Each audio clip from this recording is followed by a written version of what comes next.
I'm not Pressley by chance. I'm not Pressley by mistake. I am Pressley on purpose.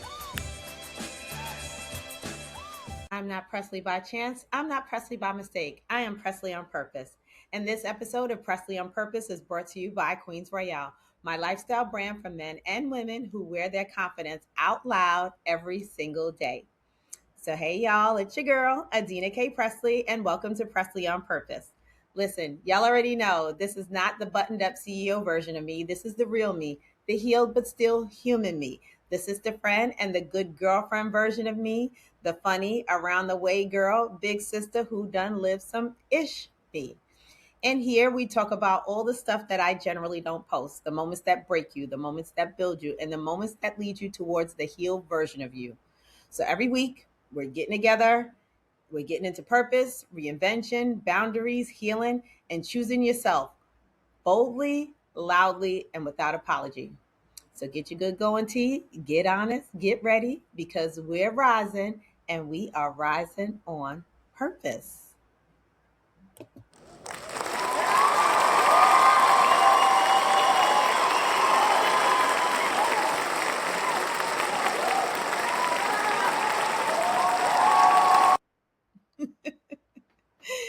So that's a new little trick. I had to try it. I thought it was so cute. So, hey guys, it's your girl, and thank you again for getting up with me on Pressley on Purpose.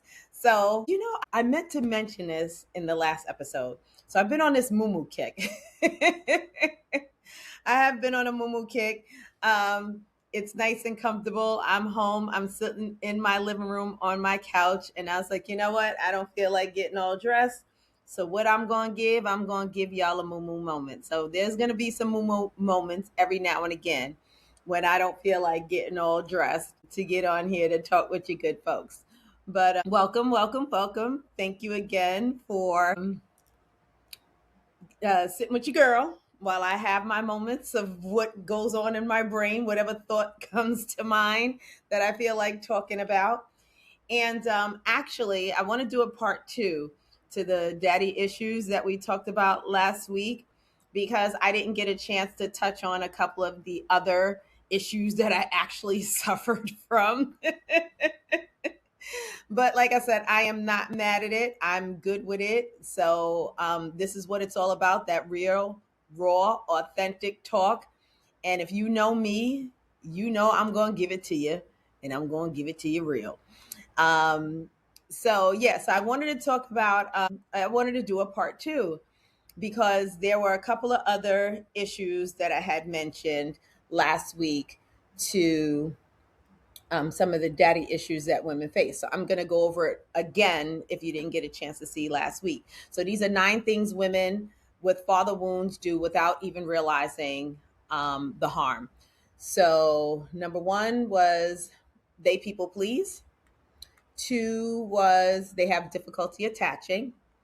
3 was they struggle with their neediness.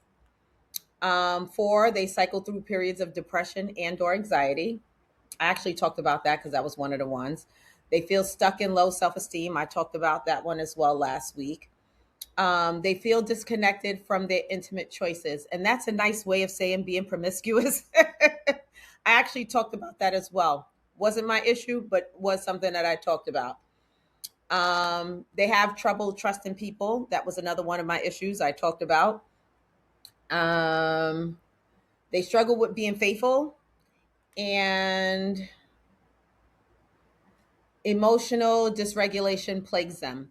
So I said about 7 of these were um, the ones that I faced, and I think I talked about 4 of them last week. I had mentioned before. I wanted to talk about the first 3. Those are the ones that I didn't talk about, and I wanted to talk about people pleasing because when I realized that I had daddy issues, I did realize that I used to always try to people please. And I think I kind of talked about that last week, but not quite because I think this also plays into, excuse me, um, one of the characteristics of having daddy issues. And one of the things about people pleasing is you always wanted to be, for me, and I'm speaking from my perspective, for me, I always wanted to um, be the loyal one, the one that's always there for you if you need me. I'm always there. And I'm still like that, but to a certain extent, because now that I'm in a different place in my life, I set boundaries. And you guys heard that episode before too. I'm very clear on the boundaries I set. But when you try to people please, like in my last long-term relationships that I was in, I always tried to please him. I always wanted to make sure that he wasn't unhappy. I didn't want to make him feel, unhappy. I remember in my, even in my marriage, sometimes you just don't want to argue. Sometimes you feel like you're walking on eggshells because you just don't want to deal with the confrontation. Because I will say this, I can be very confrontational. And sometimes you just don't want to do that because I know where it takes me. So you find yourself trying to people please because you just don't want to deal with certain situations, especially when it comes to having a disagreement. You just don't want to do that. So you're just trying to please them. You just want to make sure that you're keeping them happy and that you don't ruffle no feathers or don't make no waves. Because again, for me, I know that I can be confrontational. I know it could turn out bad. I know that I can lose my temper. So it's just like, you know what? Let me just make sure that we just try to stay in a good place and I keep this fella happy and we're all good. So I know that was one of the characteristics that I had as part of my daddy issues was being a people pleaser. And I even was a people pleaser to, some of my family members. You want to be there for your family and you don't never want to say no to them. If they're asking you for something, you do it. I was always a yes girl. I always was a yes girl. But as you guys know, nowadays, under my boundaries that I set, no is my full and complete sentence. No is always a hard no. I make no exceptions and I make that very clear. So that's one of the beautiful things of my growth and my healing journey is that I set boundaries and I stick to them. The other one was they have difficulty attaching. Now, this one was a big one for me. I had a very hard time attaching in a relationship or letting my guard down in a relationship. And I had mentioned before, I think that had a lot to do with my big personality because I have a very big personality. I am an alpha female. I recognize that, although I prefer not to be one. So I always had a hard time attaching. And when I think about the reason why I had a hard time attaching, I really come to realize that was because I didn't feel safe in a relationship. You can love somebody, they can love you, but if you don't feel safe in a relationship, you're not going to totally give yourself to that person. And again, I'm speaking for myself.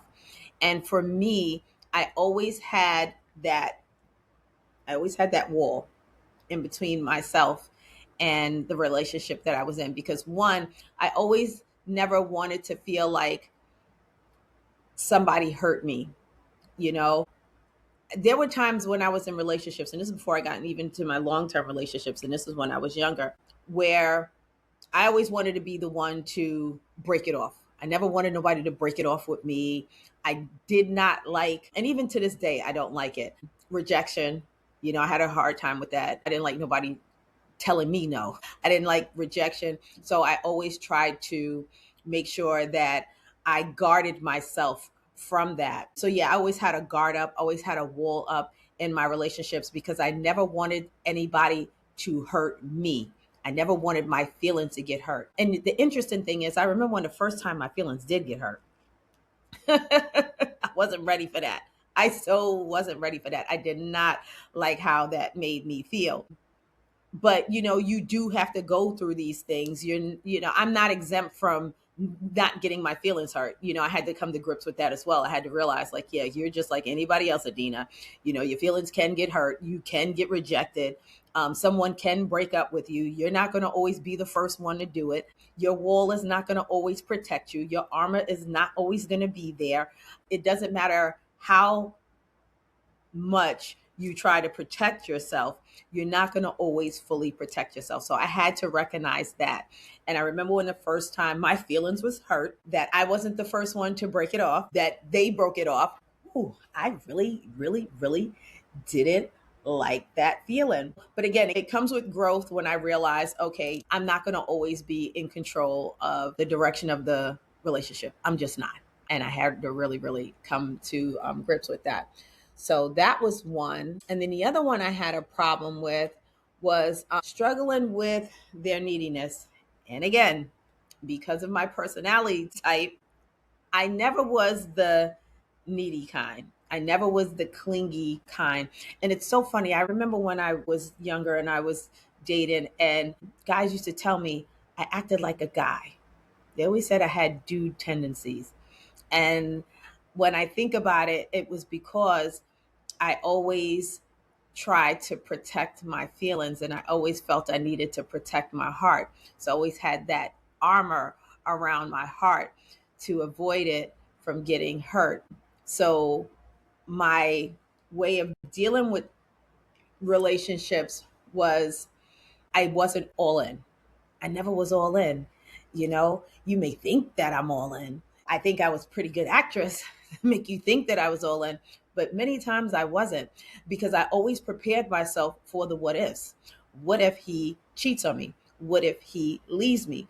What if the relationship doesn't work anymore? What if the connection is no longer there? What if the attraction is no longer there? Those were the things that always stayed in the back of my mind. So I never was all in. I was never even all in when I was married. And my ex-husband might hear this. Don't be mad, buddy. We're still cool. But we are still cool. So don't be mad, fella.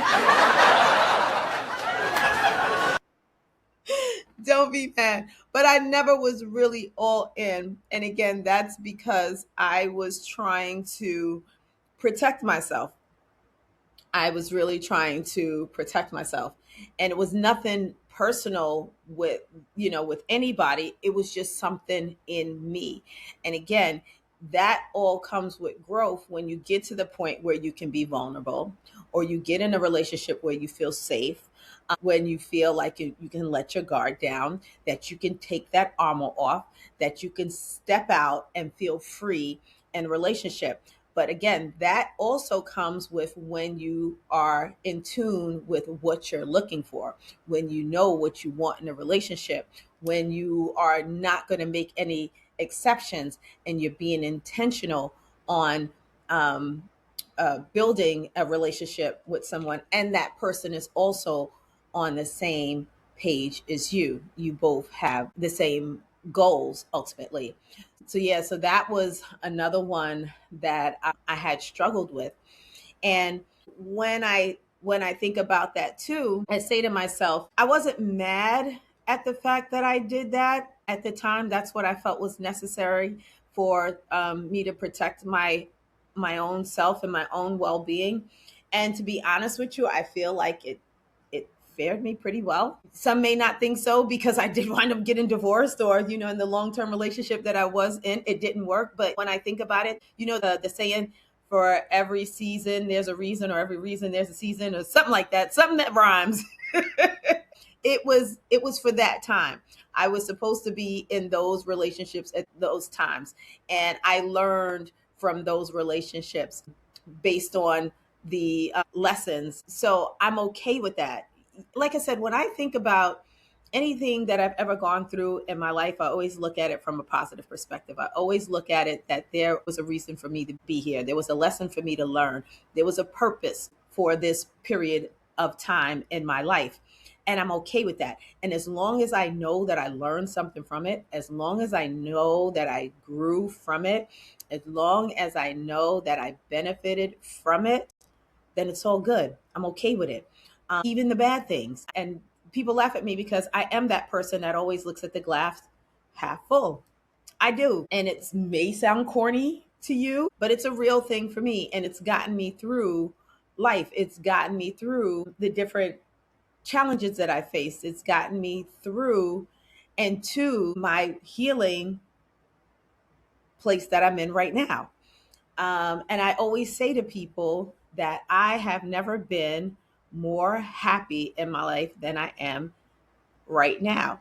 And that's because I am happy with who I am. I'm good with who I am. I have accepted the things that has gone on in my life and recognized that I would not be where I am today had those things not happened to me. So I don't look at anything in my life as being a mistake. I always say, if you could go back, would you change anything? Absolutely not. Absolutely not. Because if one little thing had changed in my life back then, I wouldn't be where I am right now today. And like I said, I am extremely happy with the way my life is gone. Not everything is rosy all the time, not everything goes my way all the time. But then again, when does it ever happen for anybody that way? It may look like that, but that's not the case. And I'm going to be the person to say that, yeah, that's not always the case. But I'm good with my life. I'm happy with where I am, and that's a good place to be. Regardless of what comes your way.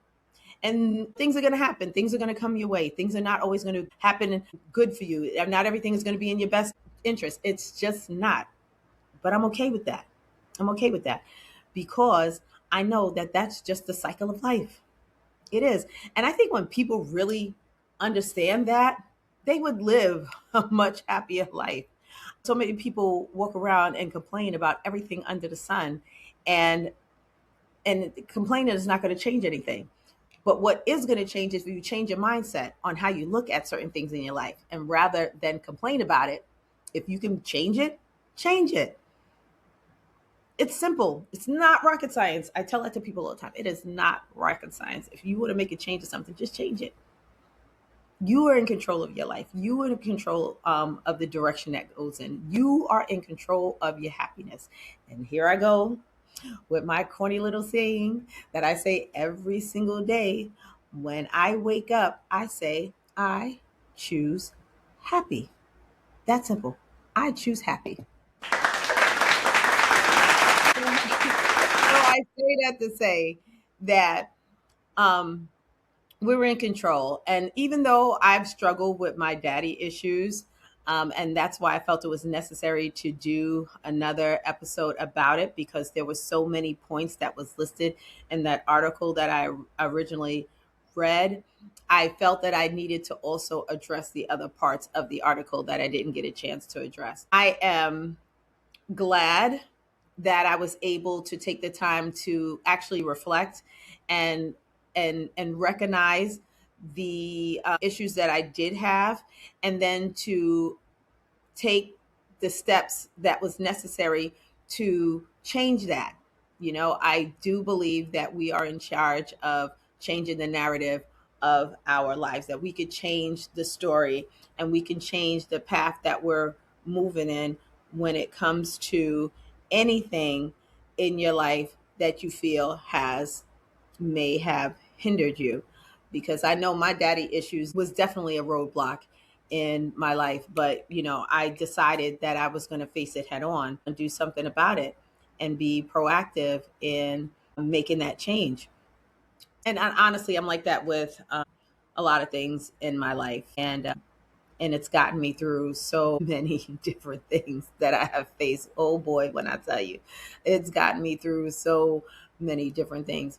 And it's funny when I think about the daddy issue thing too. I realize that I've tried the dating the older guy thing. I don't know if anybody's ever done that. I was like, okay, well, maybe I'll try dating the older guy. Maybe, that'll be different.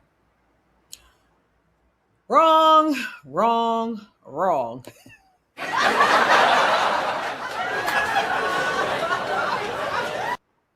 I was so wrong. That whole dating an older guy thing did not work. And the funny thing is, I generally attract younger fellas anyway. I just do. And I always found that those are the ones that were actually more stand up guys anyway. I know somebody's going to be mad at me, but it's the truth. I'm sorry. It's the truth.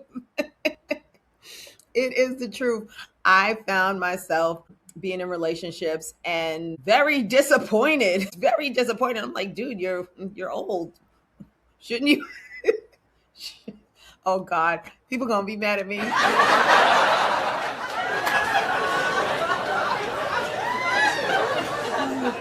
You're gonna be mad at me. Um, oh my God, they're gonna be mad at me. Oh my God, I'm gonna have to cut this out.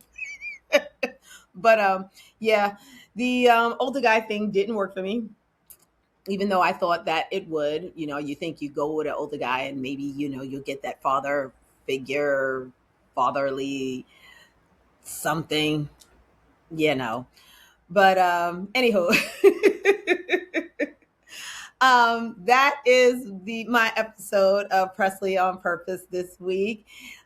If there's anything that you like, please let me know. If there's anything you want to talk about, let me know. I know this one probably snatched an edge or two, and I'm sure somebody needs to hear this. So please like, share, and subscribe. Um, Again, this episode is brought to you by Queens Royale. That is queens-royale.com. That is my streetwear brand for men and women who wear their crowns boldly and loudly. So that is today's episode. Thank you so much for tuning in with me, and I will see you guys all next week. Have a wonderful one. I'm not Pressley by chance. I'm not Pressley by mistake. I am Pressley on purpose.